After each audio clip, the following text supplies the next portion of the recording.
Shalom. On va refaire peut-être. Bon. Shalom. Tout le monde sait que le Shulchan Aruch a été écrit par Rabbi Yosef Karo. Il y avait trois candidats pour écrire ce livre-là.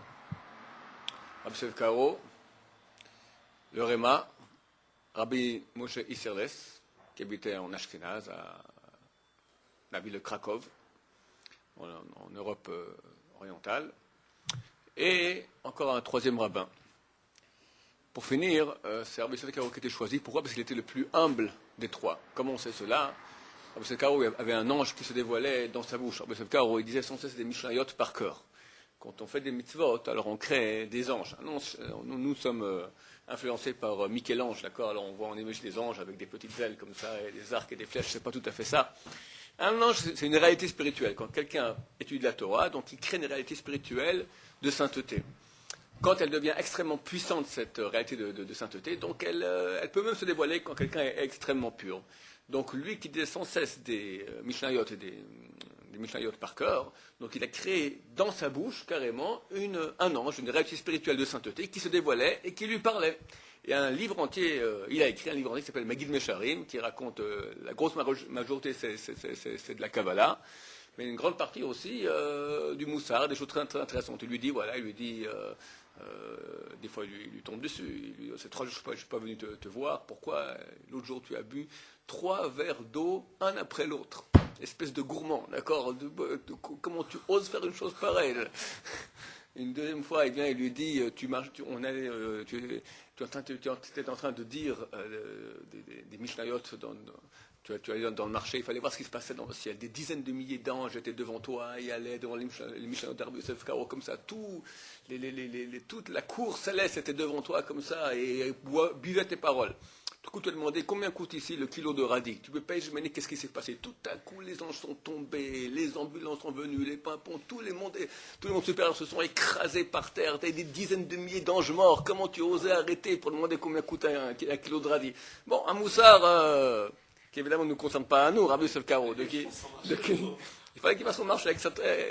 Effectivement, peut-être il aurait dû dire comme ça, je ne sais pas. Quoi qu'il en soit, donc, le Magid Mesharim a dévoilé à Rabbi Yosef Karo qu'il y avait 3 candidats à écrire le Bet Yosef, en fait. Le Bet Yosef, c'est l'œuvre dont le résumé est le Shulchan Aruch. Le Bet Yosef, c'est l'œuvre majeure de Rabbi Yosef Karo, qui est donc une anthologie de presque tout ce qui était écrit avant lui, des grands Rishonim, sur tous les sujets de la halacha. Le résumé qu'il a fait pour les enfants qui le lisent à Shabbat, pour les enfants qui lisent rapidement Shabbat, le résumé du Bet Yosef s'appelle le Shulchan Aruch. Et nous, aujourd'hui, le Shulchan Aruch, on peine, on sue, d'accord, pour comprendre quelques-unes de ces lignes. Ça, c'est le résumé pour les enfants de Shabbat. Quoi qu'il en soit, donc, la qualité nécessaire pour être un grand d'Israël, un grand qui transmet la Torah, c'est l'humilité. Le deuxième candidat, c'est le Réma, Rabbi Moshe Isserles, qui lui, après, a fait ce qu'il appelle les annotations. Les annotations du Réma, c'est qu'il a repris maintenant le Shulchan Aruch, il a brûlé son livre, il avait écrit un livre lui-même qui était comme le Bet Yosef, il a brûlé, il a caché, mais ça permet de faire des annotations de les coutumes qui étaient différentes pour les Ashkenazim et les Sfaradim, ce qui était différent chez les Ashkenazim et les Sfaradim, donc il a fait annotation. Donc dans le Shulchan Aruch, on a les lettres, on va dire, carrées qui sont le Shulchan Aruch, et en italique, c'est les annotations du Réma. Donc le Réma, pour être celui qui va faire les annotations Shulchan Aruch, doit être lui aussi un homme d'une extrême qualité et aussi donc d'une extrême humilité. L'histoire raconte qu'à Krakow, dans la ville du Réma, il y a eu une grande épidémie. Et le Réma, qui était le rav de la ville, a ordonné qu'on regarde partout dans la ville qu'est-ce qui ne va pas pour voir pourquoi cette épidémie arrive. Et une personne est venue voir le Réma et dit, écoutez, moi je suis au courant qu'il y a la fille du boulanger de la ville. Elle vit avec un homme, et on ne sait pas s'ils ont kiddushin, s'ils sont mariés les deux, ils ont fait un acte de mariage, ou pas, on sait qu'ils sont depuis quelques années ensemble, et on ne connaît pas le témoin qui était là, on n'a pas entendu qu'il y a eu une fête, du jour au lendemain, comme ça la fille. Donc c'est à cause de ça que ça va, que cette épidémie se répand dans la ville. Le Réma a fait convoquer cet homme-là, qui vit avec la fille du boulanger, Et quand il rentre, il le reconnaît. Qui c'est? C'était son Ravruta à lui dans sa jeunesse. Le Réma, quand il était jeune, c'était toutes ses années de jeunesse où on étudie le mieux. D'accord. Après, quand quelqu'un devient rabbin, il ne peut plus étudier. Là, il a le hall du Tzibour, le joug du public. Mais les années de jeunesse, c'est le meilleur où on peut grandir en Torah. Et il a grandi en Torah avec ce jeune homme qui était un grand Torah. Il dit, qu'est-ce qui se passe avec toi? Il dit, écoute, tu te souviens que moi je t'ai quitté, pourquoi? Je t'ai dit que je partais dans une autre ville. En fait, c'est faux. J'avais trouvé un chidour, c'était la fille du boulanger. Je ne voulais pas que les gens soient au courant de tout ça, donc j'ai amené 10 personnes en cercle extrêmement privé. J'ai fait un acte de kiddushin avec elle, avec un acte de mariage avec elle, et on s'est mariés.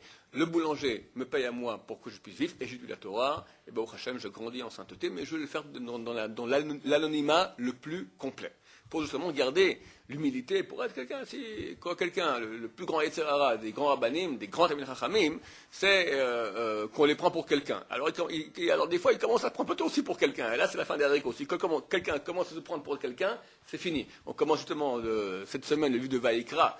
Vaïkra, Moshe Rabbeinu, donc celui qui a écrit le livre de Vaïkra, il a écrit peut-être la lettre Aleph du mot Vaïkra en minuscule. Pourquoi? Parce que c'est marqué Vaïkra Hashem El Moshe. Dieu a appelé Moshe. Qui suis-je moi, Moshe Rabbeinu, pour que Dieu m'appelle? Ça le dérangeait trop, alors il a mis en petit la lettre A. Il m'a appelé Vaïkar, c'est comme ça par hasard. Si on enlève le A, c'est Vaïkar. C'est par hasard, comme ça, il y a eu lieu que Dieu, tout à coup, il s'est mis en contact avec. Mais c'est pas Vaïkra, c'est je l'appelle, tu comprends? Je l'appelle, quoi. On m'appelle à moi, Dieu m'appelle à moi. Donc ça, c'est la plus grande qualité qu'on puisse avoir, la Hanava, l'humilité. J'ai l'habitude de dire l'humilité, Zichona Livracha, de mémoire bénie. Comme dit la Torah. והאיש משה ענב מאוד מכל איש אשר מכל אדם אשר על פני האדמה. L'homme Moïse est l'homme le plus humble qu'il y a sur terre. Qui a écrit cela? Moshe lui-même. Dieu lui a ordonné. La honte, d'accord. Écoutez les potes, je suis l'homme le plus humble de la région, hein, que tout le monde sache. C'est moi.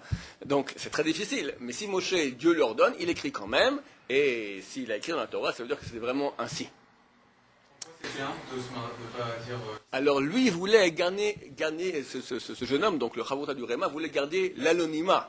Parce qu'une fois que tu grandis en Torah, là on te commence à demander les brachot, on commence à ça. D'abord tu as le joug du public, deuxièmement on te prend pour quelqu'un. Et quand on te prend pour quelqu'un, on doit faire du kavod, et tu dois aussi, au bout d'un moment tu es un grand rabbin, tu dois prendre une misra, une situation pour aider le peuple. On ne peut pas se permettre d'être comme ça, qui était un grand Talmid Chacham. Tu es connu, alors tout le monde vient, on a besoin d'un rabbin là-bas, on a besoin d'un rabbin là-bas, venez, soit le rabbin de la ville. Et quand tu es rabbin de la ville, il faut commencer à avoir un peu plus de poigne. Donc il faut être quelqu'un, il faut pouvoir dire non, des fois. Mais là, le fait d'avoir caché son mariage, ça fait... Alors, il a fait tout en cachette, il a disparu comme ça, disparu de circulation. Bon, le Réma lui dit, ok, c'est bon, tu peux y aller.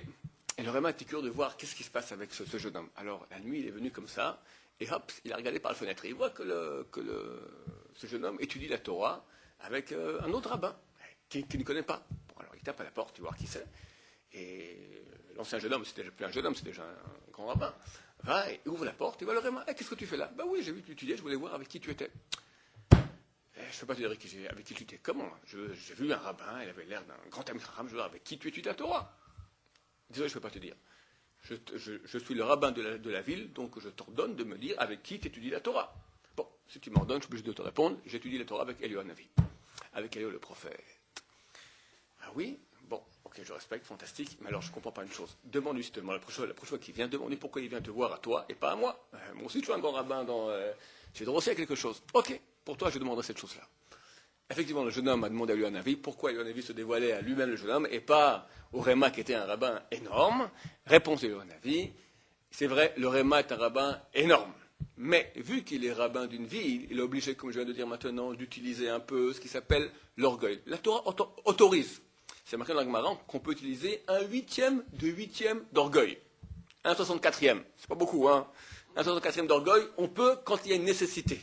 Un rabbin maintenant dans une communauté, tu as des fois des gens qui font du bruit, tu as des riches qui sont pour quelqu'un qui commence à dire vouloir faire un peu autrement, ils veulent qu'on fasse une seule chazara alors qu'on doit en faire deux, ils partent pendant le Kriyat Torah. Il faut que le rabbin dise hey, s'il vous plaît, un peu de silence. Un des millionnaires de la communauté, il faut avoir un peu de poigne. Pour avoir le courage de dire cette chose-là, il faut un 64e au moins d'orgueil.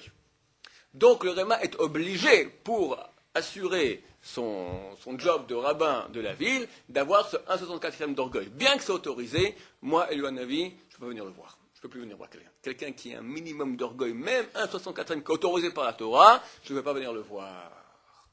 Nous apprenons pour nous. Alors, nous, on est à 1 fois 64. On n'est pas, même pas une unité, on est d'accord. Alors, combien? Essayons de minimiser au moins la moitié. Qu'on arrive à la moitié de l'orgueil que nous avons, on fera déjà une très grande mitzvah. Bonne journée.